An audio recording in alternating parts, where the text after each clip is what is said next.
Hello children, हम सबको पता है संस्कृत को परफेक्ट लैंग्वेज यानी परिपूर्ण भाषा कहा जाता है। संस्कृत को देवनागरी भाषा भी कहा जाता है और नासा द्वारा संस्कृत को कंप्यूटर के लिए सर्वोत्तम भाषा घोषित की गई है। किसी भी भाषा को सीखने के लिए उसके व्याकरण को जानना तथा उसका बोलचाल द्वारा व्यावहारिक अभ्यास करना जरूरी होता है। इसीलिए इस परिपूर्ण भाषा की परिपूर्णता की ओर एक कदम आगे बढ़ाते हैं। यानी पहला वीडियो हम संस्कृत वर्णमाला से शुरू करेंगे। आशा है यह वीडियो आपके लिए थोड़ा आसान हो जाएगा संस्कृत समझने के लिए। वर्ण भाषा की सबसे छोटी इकाई वर्ण यानी अक्षर होते हैं। सही क्रम में लिखे गए वर्णों के समूह को वर्णमाला कहते हैं। संस्कृत वर्णमाला के दो प्रकार हैं। पहला स्वर यानी अच और दूसरा व्यंजन यानी हल। स्वर 13 होते हैं और व्यंजन 33 होते हैं। स्वर वे वर्ण होते हैं जिन्हें उच्चारण करते समय किसी अन्य वर्णों की सहायता नहीं लेनी पड़ती है। संस्कृत वर्णमाला में स्वर की संख्या कुल 13 है। आइए देखते हैं स्वर कौन कौन से हैं। स्वर के 3 प्रकार हैं। पहला ह्रस्व स्वर, दूसरा दीर्घ स्वर और तीसरा संयुक्त स्वर। ह्रस्व स्वर में क्या आता है? ह्रस्व स्वर में अ, ई, उ, री, री। दीर्घ स्वर में आ, ई, उ, री।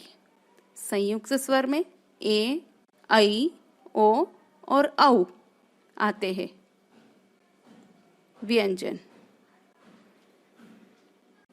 व्यंजन वे वर्ण हैं जिनका उच्चारण करते समय स्वर वर्ण की सहायता लेनी पड़ती है। व्यंजन की संख्या 33 होती है। दूसरे शब्दों में कहे तो व्यंजन मूल रूप से हलंत होते हैं। हलंत यानी आधे होते हैं। स्वरों के सहयोग के बिना व्यंजनों का उच्चारण संभव नहीं है। व्यंजन के प्रकार।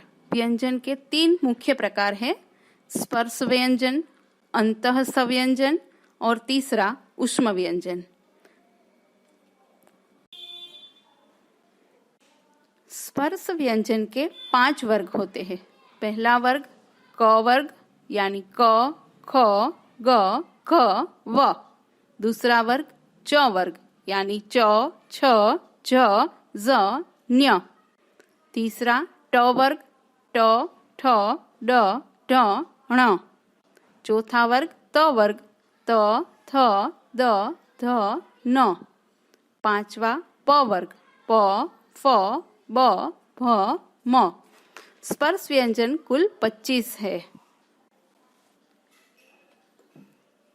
अब दूसरा व्यंजन अंतःस्थ व्यंजन।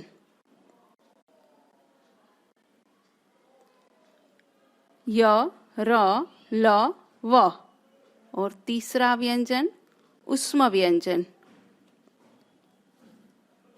श, श, स, ह। अयोगवाह 2 होते हैं। ये ना तो स्वर है और ना तो व्यंजन। ये अनुस्वार। अनुस्वार फॉर एग्जाम्पल अम। और दूसरा विसर्ग। विसर्ग फॉर एग्जाम्पल अह। और ये तिरछी लाइन, इसको हम हलंत कहते हैं। इस तिरछी लाइन को हम सिर्फ व्यंजन पर ही लगाते हैं। स्वर में हलंत नहीं लगेगा। तो आज के वीडियो में सिर्फ इतना ही। Thank you. Bye bye.